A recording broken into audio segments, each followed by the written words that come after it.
Hello everyone, welcome to Zenit education. मेरा नाम है नीतीश कुमार और हम लोग क्या पढ़ रहे हैं? फिजिक्स। फिजिक्स में हमने जो लास्ट क्लास में है वो वेक्टर के इंट्रोडक्शन के बारे में देखा था, है ना। वेक्टर के टाइप्स के बारे में, वेक्टर के रिप्रेजेंटेशन के बारे में, वेक्टर को कैसे रिप्रेजेंट करेंगे, कितने टाइप्स, कितने तरह के टाइप्स हैं वेक्टर के सारे हम लोगों ने देख लिए थे। ठीक है, उसके बाद हम लोगों ने डिफरेंस भी देखा था कि स्केलर क्वांटिटी और वेक्टर क्वांटिटी में क्या डिफरेंस है।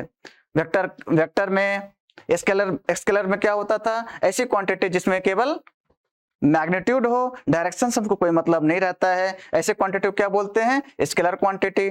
और वेक्टर क्वांटिटी कुछ ऐसे क्वांटिटी होते हैं जो वेक्टर जिसमें मैग्नीट्यूड भी होता है और डायरेक्शन भी होता है और वो वेक्टर अलजेब्रा के रूल को फॉलो करता है, तो ऐसे क्वांटिटी को हम लोग क्या बोलते हैं? वेक्टर क्वांटिटी बोलते हैं। ठीक है, तो ये मैं कुछ लिख रखा हूं जो आज हम लोग पढ़ने वाले हैं, जिसमें से हम लोग आज पढ़ेंगे रिजोल्यूशन ऑफ वेक्टर। ठीक है, रिजोल्यूशन ऑफ वेक्टर पढ़ेंगे, उसके बाद एडिशन ऑफ वेक्टर पढ़ेंगे, है ना। कि जब वेक्टर में क्या है कि ये तो सिंपल अलजेब्रा से ऐड होना नहीं है। जैसे मान लीजिए कि स्केलर में क्या था, 3 kg मैंगो, 4 kg मैंगो, आप उसको किसी भी तरह से ऐड कर दीजिए। आप दो दो थैला में लेके आइए और उसको ऐसे करके ऐड कर दीजिए, या उसको दो थैला क्या कीजिए, ऐसे उल्टा दीजिए, कैसे भी कर दीजिए, आपको उसके मैग्नीट्यूड में जो उसका रिजल्ट आएगा उसमें कोई इफेक्ट नहीं पड़ेगा। लेकिन जो वेक्टर क्वांटिटी है, वेक्टर क्वांटिटी में आप किस तरह से उसको ऐड करेंगे, तो आपके सर्टेन रूल है उस वेक्टर क्वांटिटी को ऐड करने के लिए। तो ऐसे क्वांटिटी को हम लोग आज देखेंगे, सॉरी ऐसे मतलब प्रोसीजर को देखेंगे कि किस तरह से हम लोग वेक्टर को ऐड करेंगे और वेक्टर को सब्ट्रैक्ट करेंगे। तो ये हमारा एडिशन ऑफ वेक्टर, जिसमें से एक तो ग्राफिकल मेथड के द्वारा हम लोग देखेंगे कि ग्राफ से जो है कैसे इसको सॉल्व किया जाएगा। फिर उसके बाद ये एनालिटिकल मेथड होता है। एनालिटिकल मेथड में हम लोग फार्मूला का यूज करते हैं, है ना, कि फार्मूला के थ्रू हम लोग कैसे इसको फाइंड करेंगे इसका रिजल्ट को। उसके बाद ग्राफिकल मेथड में जो ग्राफ के थ्रू हम लोग कैसे इसके वैल्यू को फाइंड करेंगे, ये चीज देखेंगे। तो इस ग्राफिकल मेथड में भी जो एडिशन ऑफ वेक्टर के हैं उसके 3 रूल हैं। ग्राफिकल मेथड का मतलब दोनों ही मेथड के जो एडिशन ऑफ वेक्टर के जो है रूल हैं, ये है ट्रायंगल लॉ, पैरेललोग्राम लॉ और पॉलीगॉन लॉ। ठीक है, जिसमें से आज हम लोग ट्रायंगल लॉ के बारे में देखेंगे। ठीक है, ट्रायंगल लॉ सबसे पहले ग्राफिकल मेथड को हम लोग थोड़ा सा डिटेल में देखेंगे और उसके साथ में ही एनालिटिकल मेथड से भी मैं बताऊंगा वन बाय वन करके। लेकिन हम लोग थोड़ा सा उस पर टाइम देंगे, क्योंकि जब तक ग्राफिकल मेथड का जो थियरी है वो आपको समझ में नहीं आएगा तब तक आप उस पर फार्मूला अप्लाई नहीं कर सकते हैं, है ना। तो हम लोग थोड़ा ध्यान से जो है ग्राफिकल मेथड को भी देखेंगे और बारीकी से जो है ये चीज भी देखेंगे कि हाँ वेक्टर क्वांटिटी कैसे ऐड होता है। ठीक है, तो आइए चलते हैं। सबसे पहले हम लोग देखते हैं कि रिजोल्यूशन ऑफ वेक्टर क्या होता है। ठीक है, आइए रिजोल्यूशन ऑफ वेक्टर।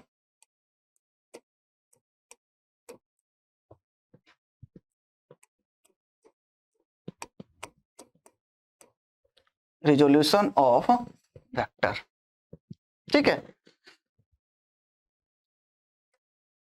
इसका हम लोग डेफिनेशन इस तरह से लिखते हैं।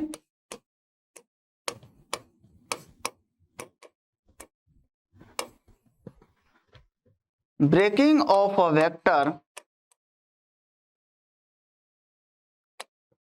इन 2 or 3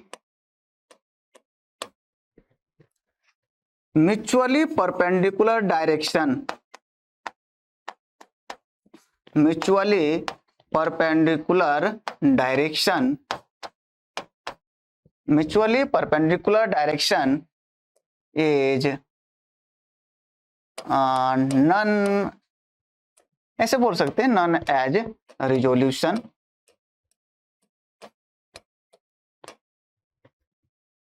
is known as resolution.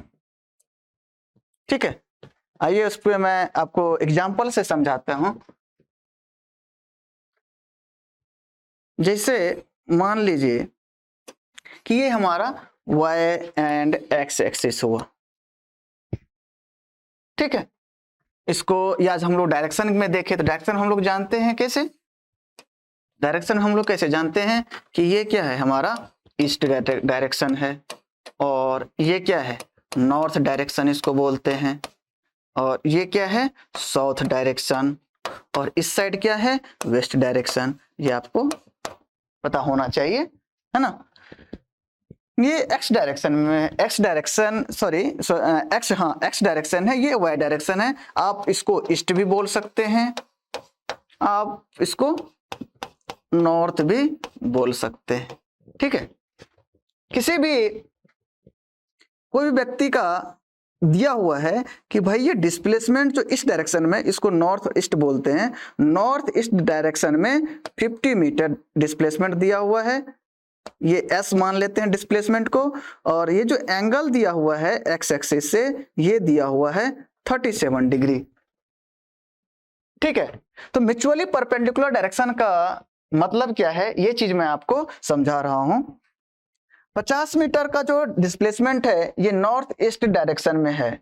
अब इस वेक्टर को हमको रिजॉल्व करना है, या हम लोग इन चीजों को देखते हैं कि कैसे इसको रिजॉल्व करेंगे। तो इसमें से इस वेक्टर का ब्रेकिंग इन 2 और मोर परपेंडिकुलर डायरेक्शन, मेनली हम लोग जो है वो 2 ही प्लेन में बात करेंगे। ये एक्स और वाई प्लेन हो गया हमारा, है ना। एक्स वाई और जेड 3 डायरेक्शन होता है, उसमें से बनने वाले प्लेन होते हैं, है ना। X y plane, x z plane, y z plane, है ना। तो हम लोग मेनली जो है 2 डायरेक्शन से बनने वाले जो प्लेन होंगे उसी 2 डायरेक्शन में ही वेक्टर को मोस्ट ऑफ द टाइम क्या करेंगे उसको ब्रेक करेंगे। तो हम लोग 2 ही डायरेक्शन की बात हम लोग करेंगे फिजिक्स में, ठीक है। तो ये x इक्वल्स टू 50 मीटर है, तो इस डायरेक्शन को हम बोल देते हैं कि x डायरेक्शन में जो उसका डिस्प्लेसमेंट हुआ उसको बोल देते हैं sx, और y डायरेक्शन में जो उसका डिस्प्लेसमेंट हुआ उसको बोल देते हैं हम लोग xy, ठीक है। मतलब इस डायरेक्शन में जो डिस्प्लेसमेंट हुआ इसको बोल देते हैं हम लोग sy। तो sx हम लोग कैसे निकालेंगे, sx हम लोग कैसे निकालेंगे, है ना। sx की वैल्यू हम लोग कैसे निकालेंगे। अच्छा, ये जब इस ट्रायंगल की हम लोग बात करेंगे, ये जो ट्रायंगल है हमारा, इस ट्रायंगल का यदि हम लोग बात करेंगे, इस ट्रायंगल का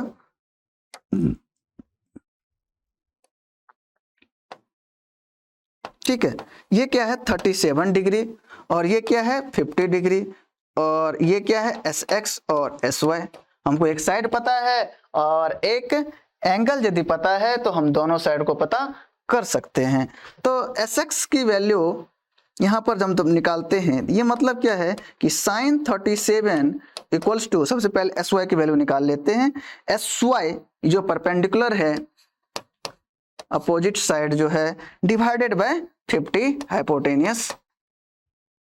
तो sin 37 हम लोग जानते हैं कितना होता है 3/5, ये आप लोग याद कर लिए होंगे अब तक। तो sy एक क्या है 50, ये 5 10 जा, मीन्स sy कितना आ गया 30 मीटर। मीन्स इस वेक्टर का y डायरेक्शन में जो डिस्प्लेसमेंट है ये डिस्प्लेसमेंट है 30 मीटर, ठीक है। उसके बाद हम चाहते हैं कि इस sx को फाइंड करना कि भाई उसके x डायरेक्शन में कितना डिस्प्लेसमेंट हुआ है। तो x डायरेक्शन में जब डिस्प्लेसमेंट की बात करेंगे तो इसमें हम लोग क्या लगा सकते हैं cos 37 डिग्री, है ना। इस डायरेक्शन में cos 37 डिग्री लगाएंगे तब जाकर के वो sx मिलेगा। sx अपॉन क्या है 50 cos 37 डिग्री हमको याद है क्या है 4/5, that is sx upon 50, that is 5 10 जा 50, एंड यहां से आ गया अपना sx equals to 40 metre. Means इस डायरेक्शन में जो हमारा डिस्प्लेसमेंट है वो 40 मीटर है, उसके बाद इसका इस डायरेक्शन में उसको बोलते हैं रिजल्टेंट वेक्टर, है ना।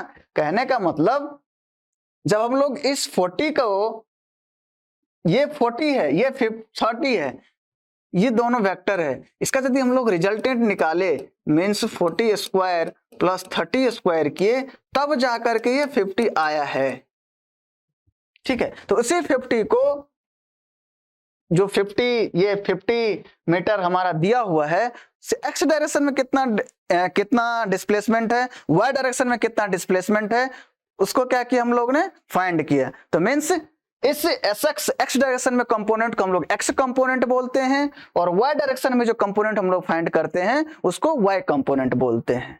ठीक है, आइए हम लोग बात करते हैं कि कैसे आया ये।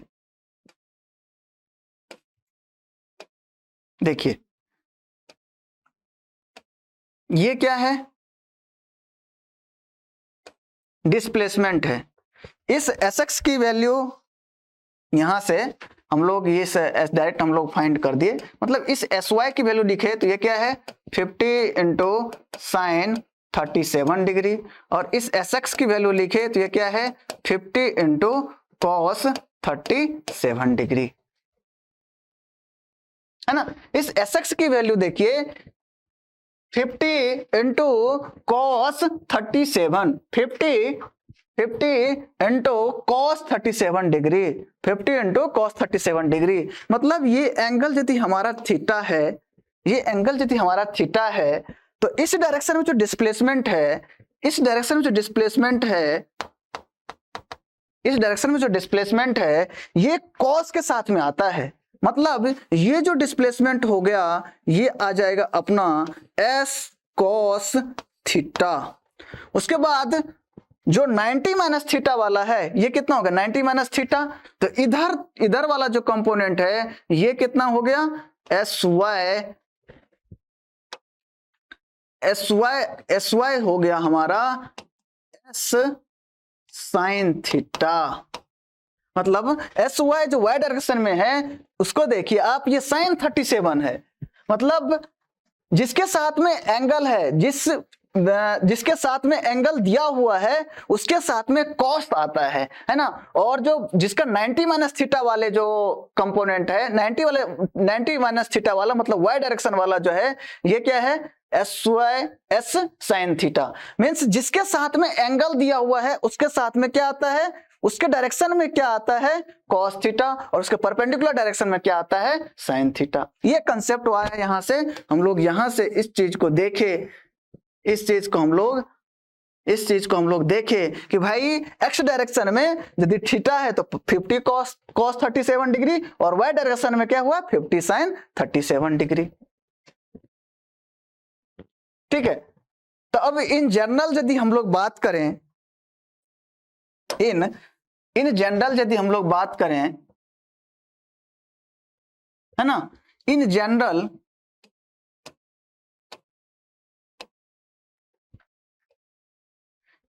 यदि हम लोग बात करें, ये हमारा y डायरेक्शन हो गया, ये हमारा x डायरेक्शन हो गया, ये कोई वेक्टर मान लेते हैं a हो गया और इसका एंगल थीटा है। ठीक है, मतलब इसके साथ में यदि जिसके साथ में एंगल थीटा है, x के साथ में एंगल थीटा है तो x के साइड में क्या आएगा cos थीटा आएगा, मतलब x के डायरेक्शन में कंपोनेंट क्या आएगा हमारा a cos थीटा। ठीक है, उसके बाद y के डायरेक्शन में क्या है 90 माइनस थीटा वाला कंपोनेंट आएगा, मतलब ये जो आएगा ये क्या आएगा a sine theta, a y क्या आ जाएगा a साइन थीटा। ठीक है,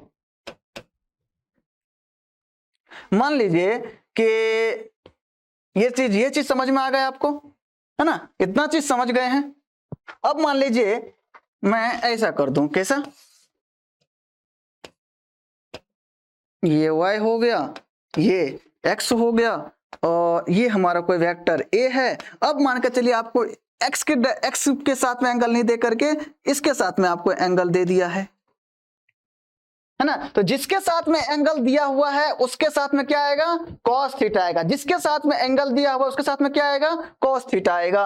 ये फार्मूला से हम लोगों ने फाइंड किया कि भाई उसके साथ में cos थीटा ही आता है। तो जिसके साथ में एंगल दिया हुआ है, जिसके साथ में एंगल दिया हुआ उसके साथ में क्या आएगा, cos थीटा आएगा। मतलब अभी जो आएगा ये ay की वैल्यू जो आएगी ये आएगा a cos थीटा, और यहां से जो ax की वैल्यू आएगी ये आएगी a sin थीटा। समझ गए। जिसके साथ में थीटा दिया हुआ है भाई उसके साथ में क्या करेंगे, उस डायरेक्शन में जब मान के चलिए एक्स वाई के साथ में थीटा दिया हुआ है तो ए वाई क्या हो जाएगा, ए कॉस थीटा। यदि हम इस वेक्टर को यदि एक डायरेक्शन में क्या करें, वाई कंपोनेंट निकालें, वाई के डायरेक्शन में कंपोनेंट निकालें और उसके साथ में वाई के साथ में थीटा दिया हुआ है तो ए कॉस थीटा हो जाएगा। और जिसके साथ में थीटा नहीं दिया हुआ वो क्या 90 माइनस थीटा है। दोनों क्या परपेंडिकुलर कंपोनेंट हम लोग निकाल रहे हैं ना, उसके साथ में क्या 90 माइनस थीटा। तो जहां पे 90 माइनस थीटा है उसके साथ में ए साइन थीटा आएगा, और जहां पे थीटा दिया हुआ है उसके साथ में कॉस थीटा आएगा। ठीक है, क्लियर। तो रिजोल्यूशन हम वेक्टर का इसी तरह से करेंगे।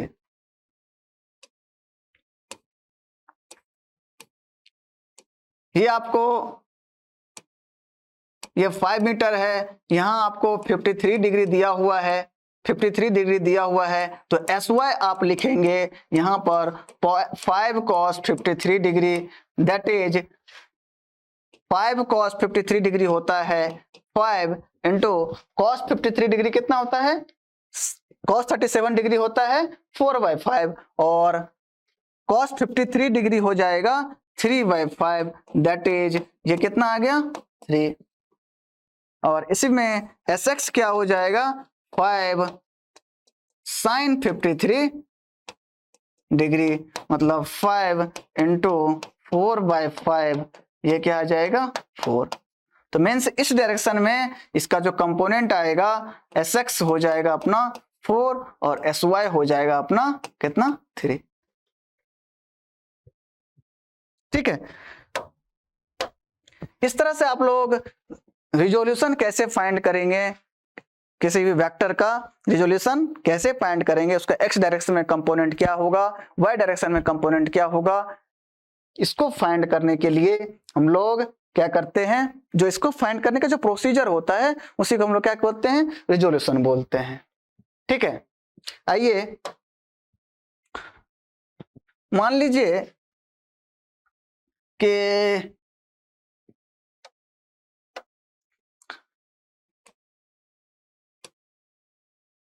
ये तो आपको जब हम लोग न्यूटन्स लॉ पढ़ेंगे ना तो वहां पर क्या आएगा, बहुत यूज आएगा इसका, मतलब आप इसको देखते ही रह जाएंगे, मतलब बहुत बार देखना पड़ेगा, कहने का मतलब है।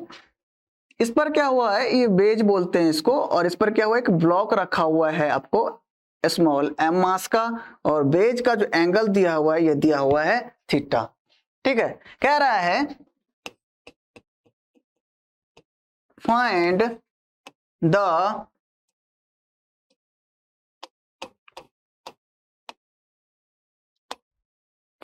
component of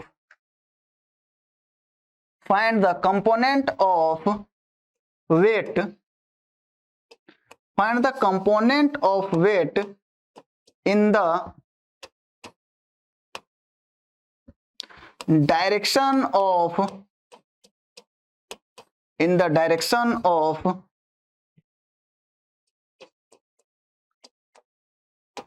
inclined plane and perpendicular to inclined plane and perpendicular to inclined plane। ठीक है, कह रहे y को जो वेट जो रखा हुआ है, ये जो m मास का रखा हुआ है इसका क्या होगा, कुछ वेट आएगा। ये वेट क्या होता है हम लोग जानते हैं mg, है ना। mg वेट क्या होता है, नीचे की तरफ लगता है ना ग्रेविटी के कारण, तो mg क्या हो गया, इसका वेट हो गया। अब इस mg क्या है, ये एक वेक्टर है। अब इस mg का बोल रहा है कि वेज के या इंक्लाइंड प्लेन के इंक्लाइंड प्लेन के अलोंग द इंक्लाइंड प्लेन, ये हमारा क्या हो गया, इंक्लाइंड प्लेन हो गया। तो कह रहा है भाई इसके अलोंग में कितना, इसका मतलब इसके अलोंग में वेक्टर का इस mg का वेट कितना होगा, ठीक है, और इसके परपेंडिकुलर कितना होगा, इसका परपेंडिकुलर क्या होगा, इसका परपेंडिकुलर कुछ इस तरह से आएगा, है ना। तो कह रहे भाई इस mg का कंपोनेंट जो है वो आप इंक्लाइंड प्लेन के डायरेक्शन में हमको निकाल के बताओ और परपेंडिकुलर डायरेक्शन में हमको निकाल के बताओ, ये हमारा क्वेश्चन है। तो आइए हम लोग इसको मिलजुल करके सॉल्व करते हैं कि कैसे इसका रिजोल्यूशन हम लोग निकाल लेंगे, resolution along the and perpendicular the inclined plane कैसे फाइंड करेंगे। अच्छा, ये एंगल यदि थीटा है, ये एंगल थीटा है और ये कितना हो गया हमारा 90 डिग्री, ये यदि थीटा है तो ये एंगल कितना हो गया 90 डिग्री, ये थीटा है तो ये ऐसे मतलब ये क्या है राइट एंगल ट्रायंगल है ना, तो ये कितना होगा 90 डिग्री, ये थीटा है तो ये एंगल कितना हो जाएगा 90 माइनस थीटा, ठीक है। ये यदि 90 माइनस थीटा हो गया और ये क्या है, ये और ये क्या है परपेंडिकुलर है, तो एक एंगल यहाँ 90 माइनस थीटा है, मतलब ये एंगल कितना हो गया हमारा थीटा हो जाएगा, ये एंगल कितना है हमारा थीटा हो गया, ठीक है। अब आपको समझ में आया, ये mg वेट है, इस mg वेट का कह रहा है कि भाई इस डायरेक्शन में कितना कंपोनेंट होगा और इस डायरेक्शन में क्या कंपोनेंट होगा। हम आपको क्या बताए कि जिस डायरेक्शन में थीटा हमको पता हो, जिस डायरेक्शन में थीटा हमको पता हो उस डायरेक्शन में क्या आता है cos थीटा आता है, उस वेक्टर का मैग्नीट्यूड और उस डायरेक्शन में क्या आता है cos थीटा आता है, मतलब इसका मैग्नीट्यूड कितना है mg, क्या है mg, और उसके बाद इस डायरेक्शन में क्या आएगा mg cos थीटा, मतलब इस डायरेक्शन में कितना हो गया, इस डायरेक्शन में क्या हो गया हमारा mg cos थीटा, और इस डायरेक्शन में जो कंपोनेंट होगा ये क्या है mg, इधर यदि cos थीटा है तो इस डायरेक्शन में क्या आएगा sin थीटा, उसके परपेंडिकुलर क्या आएगा mg sin थीटा, समझे, उसके परपेंडिकुलर डायरेक्शन में क्या आएगा mg sin थीटा आएगा, ठीक है। ये हमारा वेट हुआ, ये एंगल यदि थीटा है, ये एंगल थीटा है, ये 90 है, तो ये जो एंगल है इतने दूर का जो एंगल है ये क्या हुआ 90 माइनस थीटा, ये 90 माइनस थीटा है और ये क्या है उसके बेस के परपेंडिकुलर बोल रहा है, तो ये और ये क्या है परपेंडिकुलर है, मींस ये यदि 90 माइनस थीटा है और ये पूरा का पूरा क्या है 90 डिग्री है, इसमें से माइनस कर देंगे तो ये कितना हो जाए थीटा बन जाएगा। तो अब इस वेट का जो परपेंडिकुलर है उसके साथ में क्या आ गया एंगल थीटा आ गया, जो परपेंडिकुलर है उसके साथ में एंगल क्या आ गया थीटा आ गया, तो उस डायरेक्शन में यदि रिजोल्यूशन निकालेंगे तो हम लोग पता है कि जिस डायरेक्शन में थीटा है उस डायरेक्शन में निकालेंगे तो क्या आएगा mg, उस डायरेक्शन में यदि हम लोग निकालेंगे तो क्या आएगा mg cos थीटा, जिस डायरेक्शन में थीटा हमको पता रहता है उस डायरेक्शन में क्या होगा mg cos थीटा, और जिस डायरेक्शन में दिया हुआ थीटा उस डायरेक्शन में क्या होगा mg cos थीटा, और उसके परपेंडिकुलर क्या होता है mg sin थीटा, ठीक है। तो इस डायरेक्शन में क्या हो गया mg sin थीटा और इस डायरेक्शन में क्या हो गया mg cos थीटा, ठीक है। तो आई होप कि आपको रिजोल्यूशन कैसे फाइंड करेंगे ये चीज आप समझ गए होंगे, ठीक है। आइए अब आगे बढ़ते हैं एडिशन ऑफ अ वेक्टर पे।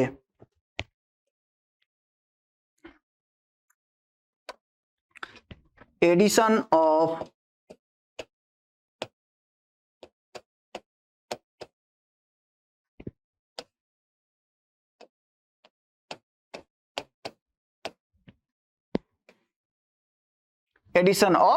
वेक्टर, ठीक है। स्केलर एडिशन जो आपको मैं बताया कि ये स्केलर एडिशन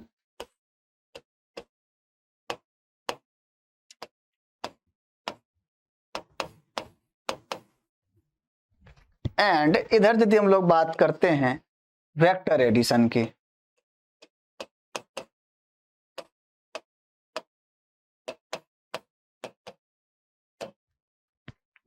ठीक है।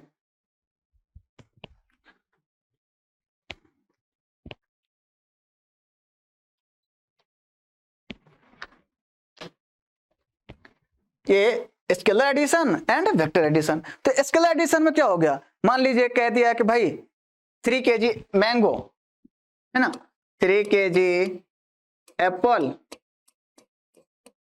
प्लस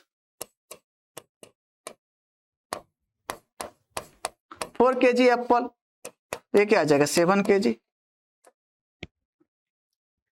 मतलब कहने का मतलब है कि 3 kg एप्पल और 5 kg एप्पल, मान के चलिए इसको हमको ऐड करना है, इसको हमको ऐड करना है। तो मैं क्या किया, 3 kg के टोकरी में रखा, 4 kg के दूसरे टोकरी में रखा, और उसको क्या किया, फिर से उसको मिला दिया, ऐसे उल्टा करके मिलाया। कभी उसको मान के चलिए कि एक टोकरी रखा हुआ है, मैंने उसको ऐसे करके ऊपर से तिरछा करके तो क्या किया, उसको गिराया। तो क्या मतलब डिफरेंट हो जाएगा क्या, उसके क्वांटिटी डिफरेंस हो जाएगी क्या, कोई डिफरेंस नहीं आएगा। मींस जो स्केलर एडिशन है उसको डायरेक्शन से कोई मतलब नहीं है। 3 kg एप्पल और 4 kg एप्पल आप किसी भी तरह से ऐड करें 7 kg आएगा। लेकिन आप देखिए ये वेक्टर एडिशन में मान लीजिए कि सीमा है ना, सीमा कोई लड़की है और ये है पहले 3 किलोमीटर जाती है, पहले 3 किलोमीटर जाती है, फिर उसके बाद फिर से 4 किलोमीटर जाती है, फिर से 4 किलोमीटर जाती है। तो इसका डिस्प्लेसमेंट कितना होगा, ये इनिशियल पॉइंट, आपका डिस्प्लेसमेंट क्या होता है, इनिशियल पॉइंट से लेकर के फाइनल पॉइंट के बीच, और ये इसका क्या फाइनल पॉइंट है। तो टोटल डिस्प्लेसमेंट एस वेक्टर क्या हो गया, 3 वेक्टर प्लस 4 वेक्टर, ये मिलकर के हो गया 7 वेक्टर। लेकिन देखें ये हमारा क्या है, ये मान लीजिए कि 4 किलोमीटर पहले गई वो सीमा, और उसके बाद 3 किलोमीटर वापस आ गई, 3 किलोमीटर वापस आ गई है ना। तो ये इसका इनिशियल पॉइंट, ये है फाइनल पॉइंट। इसका डिस्प्लेसमेंट कितना हो गया, वापस आ गई, तो हम लोग इसका डिस्प्लेसमेंट लिखते हैं एस वेक्टर प्लस 3 वेक्टर। ये कितना हो गया 1 वेक्टर। भाई ये तो 1 आया ना, 4 किलोमीटर गए 3 किलोमीटर आई, इसका डिस्प्लेसमेंट कितना हो गया 1 किलोमीटर के बराबर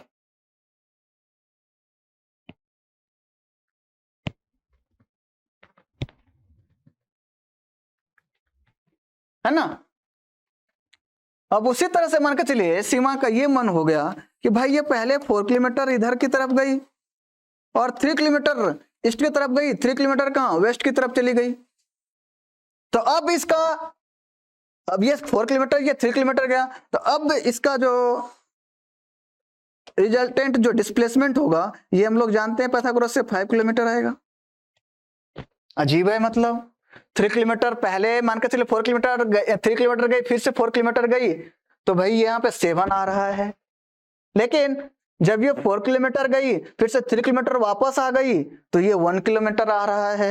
ये 4 किलोमीटर गई 3 किलोमीटर, 4 किलोमीटर इधर गई 3 किलोमीटर इधर गई, तो ये 5 किलोमीटर आ रहा है ना।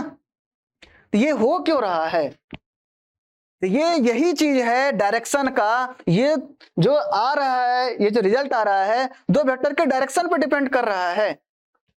2 वेक्टर के डायरेक्शन मान लीजिए एक 3 किलोमीटर गई 4 किलोमीटर गई, भाई तो डायरेक्शन क्या है, दोनों के बीच में 0 डिग्री है। फिर ये 4 किलोमीटर गई 3 किलोमीटर वापस आ गई, तो डायरेक्शन क्या हो गया, अपोजिट हो गया, 180 डिग्री हो गया। और यहां पर डायरेक्शन 90 डिग्री हो गया, यहां पर डायरेक्शन 90 डिग्री हो गया। 4 किलोमीटर इधर गई 3 किलोमीटर पर गई, तो 2 वेक्टर के बीच में क्या 90 डिग्री का एंगल बन गया, तो इसका डिस्प्लेसमेंट अलग आ गया, 5 किलोमीटर आ गया।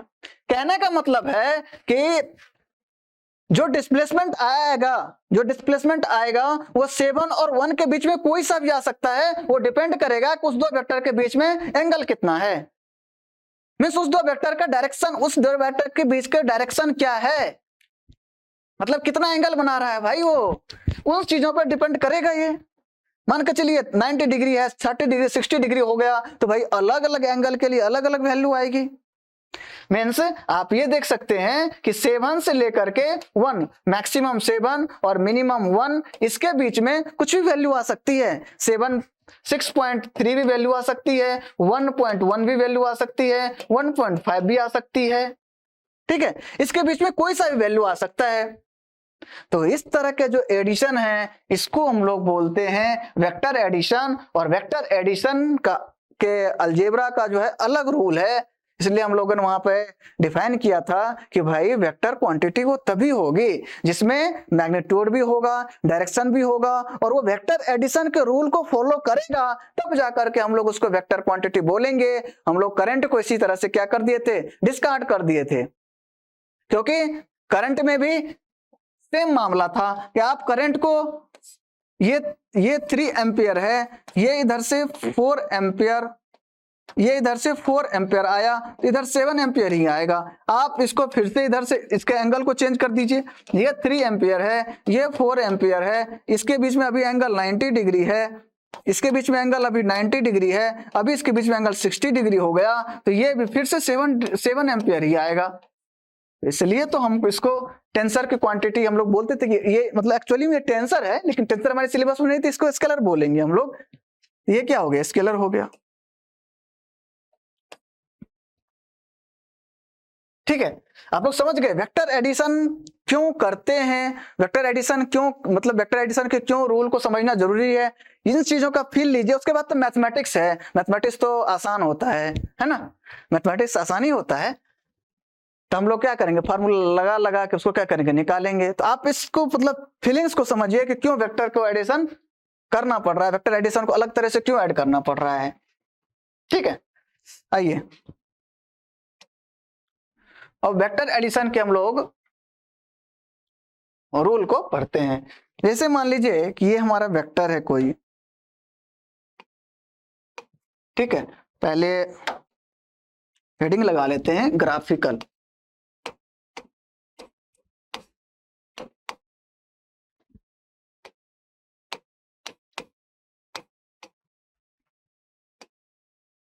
ग्राफिकल मेथड, ये वेक्टर ए है, ठीक है, और ये वेक्टर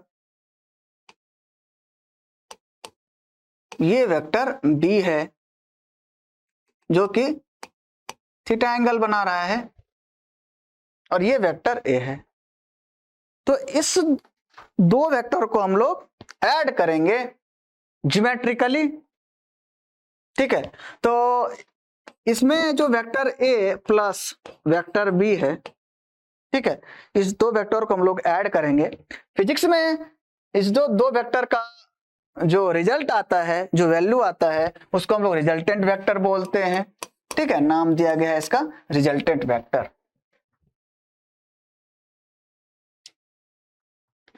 ठीक है, ये 2 वेक्टर है। अब इसको हम लोग जो लॉ हम लोग जानते हैं, सॉरी लॉ हम लोग जो पढ़ने वाले हैं, उस लॉ का नाम क्या है,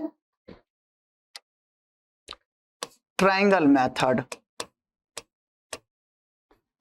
ट्रायंगल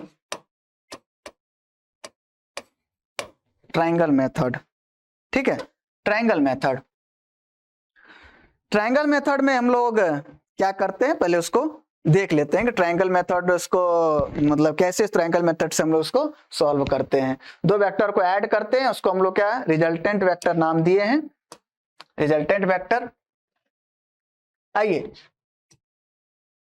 ट्रायंगल मेथड में ग्राफिकली हम लोग इसको कैसे ऐड करेंगे। ये 2 वेक्टर है हमारे पास, है ना, हमने इसको स्केल का हम लोग इसको जानते हैं, इसको क्या बोलते हैं, टेल बोलते हैं, और इसको क्या बोलते हैं, हेड बोलते हैं। ठीक है, वेक्टर के इनिशियल पॉइंट को टेल बोलते हैं और फाइनल पॉइंट को हेड बोलते हैं। वेक्टर का डायरेक्शन टेल टू हेड होता है। ठीक है, हम लोग अब इस ग्राफिकल मेथड में क्या करेंगे, वेक्टर के लेंथ को लेंगे। ठीक है, वेक्टर का लेंथ क्या बताएगा, मैग्नीट्यूड बताएगा, और डायरेक्शन भी उसको क्या करेंगे, हम लोग मेजर करेंगे, डायरेक्शन कितना एंगल में बना रहा है उसको हम लोग जो जिससे हम लोग मेजर करते हैं, जो हमारे पास ग्राफिकल अप्रोच है मेजर करने का, उससे मेजर कर लेंगे और इस तरह से हम लोग इसको बनाएंगे। ये मान लीजिए कि आपको ए वेक्टर ए वेक्टर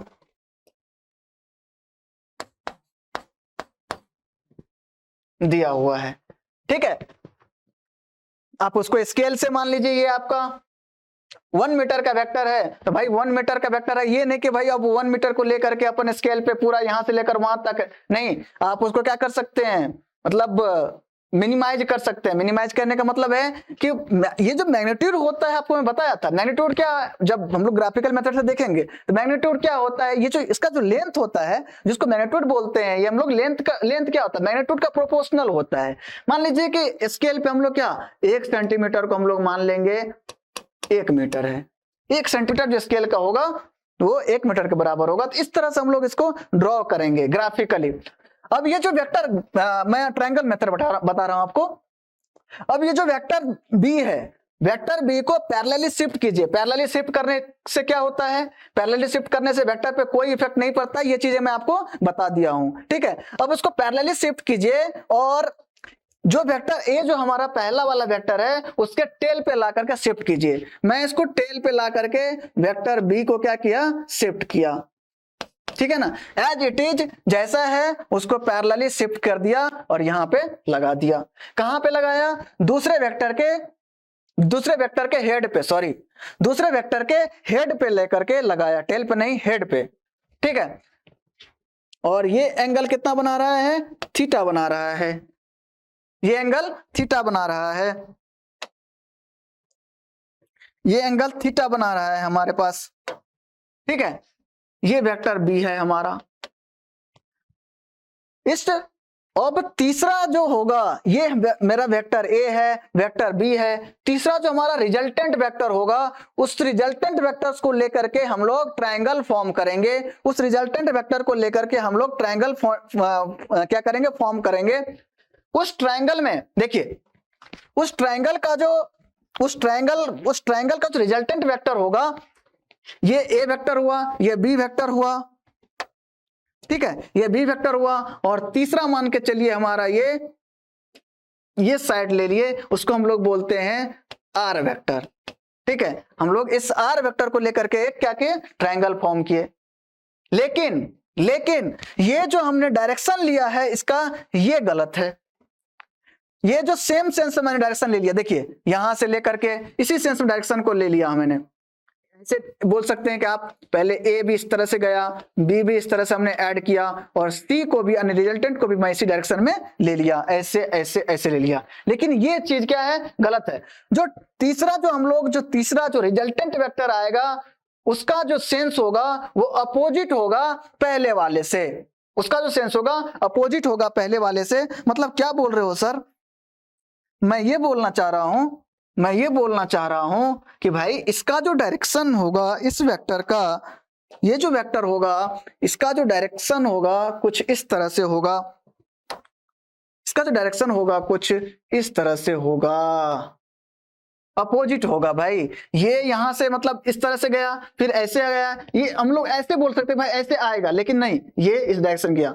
मतलब जो रिजल्टेंट वेक्टर होगा उसका टेल से हम लोग उसको मिलेंगे, और उसका जो हेड होगा ये दूसरे वेक्टर के हेड से मिलेगा, हेड, और ये टेल से, ठीक है। मतलब पहले वाले वेक्टर का जो हेड है दूसरे वेक्टर का, वहां से क्या हो रहा है, टेल शुरू हो रहा है, और उसके बाद जो रिजल्टेंट वेक्टर आएगा वो इस डायरेक्शन में नहीं आएगा, अपोजिट डायरेक्शन में आएगा। तो ये है हमारा वेक्टर लॉ ऑफ एडिशन। इसको आप लोग याद रखेंगे कि जो तीसरा वेक्टर जो रिजल्टेंट वेक्टर आया उसका जो डायरेक्शन जो हुआ वो क्या हुआ, जो दो वेक्टर थे उस सेंस में नहीं आकर के अपोजिट सेंस में उसका डायरेक्शन आया। फिर बिल्कुल समझ में आ गया होगा आप लोगों का अब। और ये जो उसका होता है उसको लैम्डा बोलते हैं हम लोग, लैम्डा से डिनोट कर देते हैं, या अल्फा से डिनोट कर दीजिए, लैम्डा से डिनोट कर दे रहा हूं मैं।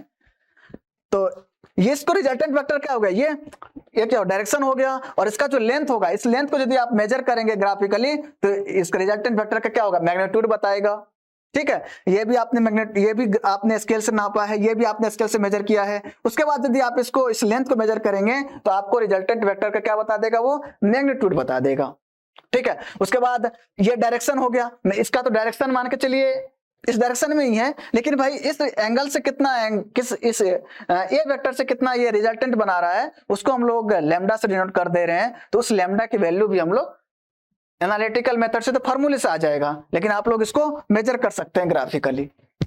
ठीक, तो ये हो गया हमारा graphical approach to find to drive the triangle method या to find the to show the triangle approach. Okay,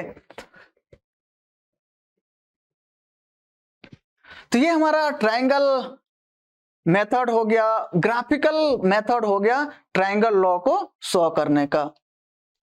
ठीक है, ट्रायंगल लॉ को मैंने आपको इसमें दिखाया कि भाई कैसे इस मेथड से हम लोग ट्रायंगल लॉ के मेथड से हम लोग यूज करके क्या कर सकते हैं, रिजल्टेंट वेक्टर फाइंड कर सकते हैं। अब आइए, इतना तो चीज हम लोग कर लिए कि भाई इसको हम लोग क्या किए, ग्राफिकली कर सकते हैं। अब आइए इसको एनालिटिकली हम लोग कैसे करेंगे। एनालिटिकल मेथड, एनालिटिकल मेथड, ठीक है। एनालिटिकल मेथड में ये हमारा क्या होगा, रिजल्टेंट वेक्टर, ये क्या है ए वेक्टर, ये क्या है बी वेक्टर। तो ये हमारा ए वेक्टर आ गया, ये हमारा क्या आ गया बी वेक्टर, और ये जो आया हमारा ये आया resultant vector, resultant vector, resultant vector. ठीक है, ये वेक्टर ए हो गया। अब इसके मैग्नीट्यूड को मैं, वेक्टर ए के मैग्नीट्यूड को मैं स्मॉल ए से डिनोट कर रहा हूं, इसके मैग्नीट्यूड को मैं स्मॉल बी से डिनोट कर रहा हूं। और ये जो एंगल है, ये जो एंगल है ये क्या है, थीटा है। ठीक है, ये एंगल क्या है, थीटा है, और ये रिजल्टेंट एंगल क्या है, लैम्डा है। तो ये वाला एंगल कितना हो गया भाई साहब, 180 डिग्री माइनस थीटा। ठीक है, कोसाइन रूल आप लोग जानते हैं, कोसाइन रूल आप लोग जानते हैं, जिसमें ज्यादा मैं डिस्कस नहीं करूंगा, मैं आपको बेसिक मैथमेटिक्स से पढ़ा रखा हूं। कोसाइन रूल ये क्या है, ये यदि थीटा होता है, ये एंगल यदि आपका ए है, ये एंगल बी है, ये एंगल आपको यदि फाइंड करना होता है तो ये क्या हो गया हमारा सी होता है root under a square plus b square minus 2ab cos theta.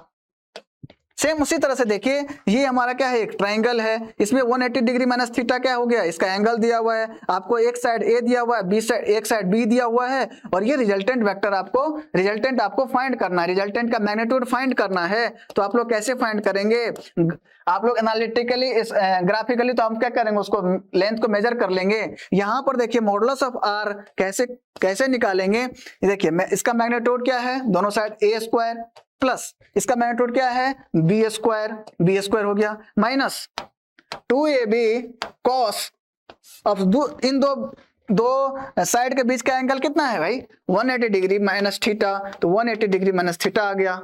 अब ये जो मैग्नीट्यूड हो गया हमारा आर का, जो मैग्नीट्यूड आएगा ये आएगा root under a square plus b square 2ab cos 180 minus theta minus cos theta, तो डेट इज 2ab, ये क्या हो गया कॉस थीटा।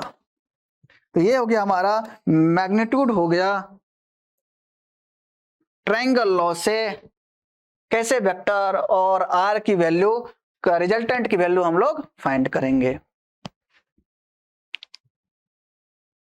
ठीक है, ये आर हो गया। अब ये तो इसका रिजल्टेंट का मैग्नीट्यूड आ गया, अब रिजल्टेंट का कितना एंगल है किससे, वेक्टर ए से, ये कैसे फाइंड करेंगे, तो ये क्या है हमारा, ये क्या है लैम्डा है।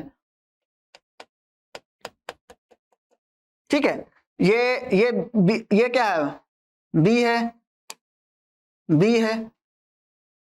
ठीक है, तो इसके साथ वाला जो आएगा ये थीटा है, तो इसके साथ वाला क्या आएगा भाई बी कॉस थीटा, और ये क्या आ गया बी साइन थीटा। समझ रहे हैं ना, ये वाला क्या आ गया बी साइन थीटा। हम लोग इस ट्रायंगल की बात कर रहे हैं, पूरा ये वाला जो ट्रायंगल है ये वाला जो ट्राइंगल है भाई, इसका बात कर रहे हैं हम लोग पूरा पूरा इसी एंगल में, ये तो 10 लैम्डा होगा। अब हम लोग इसमें, हम लोग को पता है कि भाई ये साइड हमको पता है और ये साइड पता है, तो हम लोग इसका डायरेक्शन बता सकते हैं भाई कितना रिजल्टेंट ए वेक्टर से बना रहा है एंगल। तो 10 लैम्डा हम लोग क्या लिखेंगे भाई, ये क्या है, b sine theta, b sine theta divided by, ये भी एक तरह, ये भी क्या है, परपेंडिकुलर है। आप इसमें से ये, यदि आपको ये बी दिया हुआ है, ये लेंथ क्या दिया हुआ है भाई, बी दिया हुआ है ना सर, ये लेंथ बी दिया हुआ है, तो हम लोग इस तरह से, या तो आप कंपोनेंट से आप इसको बी कॉस थीटा निकाल लीजिए और ये क्या होगा बी साइन थीटा, इतना तो आप समझ गए होंगे। या नहीं तो आप इसमें साइन थीटा वो लगाइए, sine theta equals to perpendicular upon height, perpendicular upon hypotenuse, तब जाकर ये बी साइन थीटा आएगा और ये बी कॉस थीटा आएगा। ये इतना तो आप लोग जान लिए होंगे। तो ये बी साइन थीटा हो गया, ये क्या, ये यहां से लेकर के यहां तक क्या हो गया बी कॉस थीटा, और ये पूरा का पूरा यहां से लेकर के यहां तक क्या है ए है ना। तो नीचे में कितना आ गया ए प्लस बी कॉस थीटा, तो ये हमारा हो गया 10 लैम्डा की वैल्यू। ठीक है,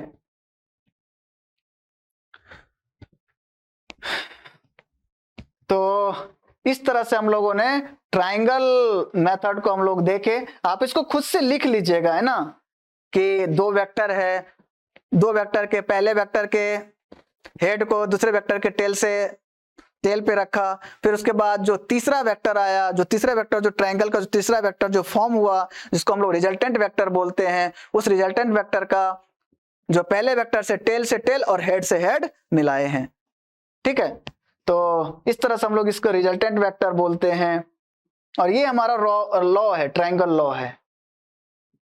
ठीक है, उसके बाद ट्राइंगल लॉ में हम लोगों ने देखा कि एनालिटिकली हम लोग फार्मूले से कैसे फाइंड करेंगे, फार्मूला से हम लोग कैसे फाइंड करेंगे। तो हम लोग यहां से देखे कि मॉडुलस ऑफ आर, और ये मेथड कोसाइन रूल हम लोग जानते हैं, तो इस तरह से हम लोग इसके वैल्यू निकाल लिए। ये रिजल्टेंट का मैग्नीट्यूड आएगा a square plus b square plus 2ab cos theta, और ये लैम्डा जो है कितना एंगल रिजल्टेंट बना रहा है वेक्टर ए से, इसका फार्मूला ये हो गया b sine theta divided by a plus b cos theta. ठीक है, और ये मैग्नीट्यूड का हो गया a square plus b square plus 2ab cos theta into under root. Okay, ठीक है, आज हम लोग यहीं तक इसको रखते हैं। उसके बाद यहीं तक हम लोग इसको रखते हैं, रिजोल्यूशन हम लोग देख लिए। उसके बाद इसका भी वेट में किस तरह से इसको निकाले हम वो भी देख लिए। उसके बाद एडिशन देखे हम लोग, स्केलर एडिशन और वेक्टर एडिशन। वेक्टर एडिशन में फिर ग्राफिकल मेथड और एनालिटिकल मेथड। ग्राफिकल मेथड में हम लोग देखेंगे, पहले ट्रायंगल लॉ देखे, अब देखेंगे पैरेललोग्राम मेथड और पॉलीगॉन मेथड। ठीक है, ग्राफिकली, फिर एनालिटिकली भी उसको सॉल्व करेंगे। पॉलीगॉन लॉ में तो कोई एनालिटिकल मेथड नहीं होता है, ग्राफिकली उसका सॉल्व होता है। पैरेललोग्राम लॉ में आपको मैं बताऊंगा कि एनालिटिकली आप उसको कैसे फाइंड करेंगे। ठीक है, ये चीज आप देखिए कि ट्रायंगल लॉ का, इसको आप ध्यान में रखेंगे कि ए वेक्टर था, दूसरा वेक्टर इसके हेड से शुरू हुआ और फिर से यहाँ पे खत्म हुआ। तीसरा जो उसको ट्रायंगल का जो तीसरा जो साइड है, जो तीसरा साइड है वो इस डायरेक्शन में नहीं आएगा, इस डायरेक्शन में नहीं आएगा। वो क्या था, मैंने पहली बार बनाया था, क्या था, गलत था। दूसरे डायरेक्शन में बनाएंगे, उसके अपोजिट डायरेक्शन में। ये सेम सेंस है, इसको हम ऐसे समझ सकते हैं कि भाई ये भी सेंस, ये भी सेम सेंस हुआ। तीसरा इस डायरेक्शन में नहीं होगा, ये गलत है, इस डायरेक्शन में होगा। तीसरा आर वेक्टर इस डायरेक्शन में होगा। ठीक, उसके बाद एनालिटिकल मेथड में हम लोगों ने कोसाइन रूल से क्या क्या मैग्नीट्यूड फाइंड कर लिया। भाई ये थीटा एंगल दिया हुआ था हमको, एंगल बी का एक्स एक्सिस से, तो ये 180 माइनस थीटा हो गया। अब ये देखिए, ये पूरा का पूरा, ये पूरा का पूरा, ये पूरा का पूरा क्या होगा, एक ट्रायंगल हो गया। इसके क्या है, ये साइड पता है और ये साइड पता है, और इसके दोनों साइड के बीच में ये एंगल पता है। तो हमने क्या किया, यहाँ पर उसका जो कोसाइन रूल है ये फार्मूला लगाया। यहाँ पर ये जनरल फार्मूला है, यहाँ पर 180 माइनस थीटा है, 180 माइनस थीटा है, और ए और बी क्या है, दोनों का साइड है। तो ए थीटा की जगह पर क्या आएगा, 180 माइनस थीटा आएगा। ओके, 190 माइनस थीटा आया, फिर इसका क्या रिजल्टेंट वेक्टर आया, इसका मैग्नीट्यूड आ गया रिजल्टेंट वेक्टर का, इसको आप याद रखिएगा root under a square plus b square plus 2ab cos theta. और ये ध्यान होना चाहिए कि कौन सा थीटा है, दो वेक्टर के बीच का एंगल है थीटा। और उसके बाद ये tan लैम्डा की value b sin theta divided by a plus b cos theta कैसे निकाले ये आपको ध्यान रहना चाहिए। ये पूरा का पूरा एक ट्रायंगल लिया हमने, ये tan लैम्डा कितना बना रहा है, तो ये पूरा का पूरा इतना b cos थीटा है, ये b sin थीटा है। tan लैम्डा निकालेंगे इस ट्रायंगल में तो पूरा का पूरा क्या है a, ये पूरा का पूरा यहां से लेकर तक a है, तो पूरा a plus b cos theta, और ये क्या है परपेंडिकुलर b sin थीटा, तो ये हमारा क्या आ गया वाली वैल्यू आ। ठीक है, अब नेक्स्ट क्लास में हम लोग देखेंगे, तब तक के लिए शुक्रिया, बाय बाय।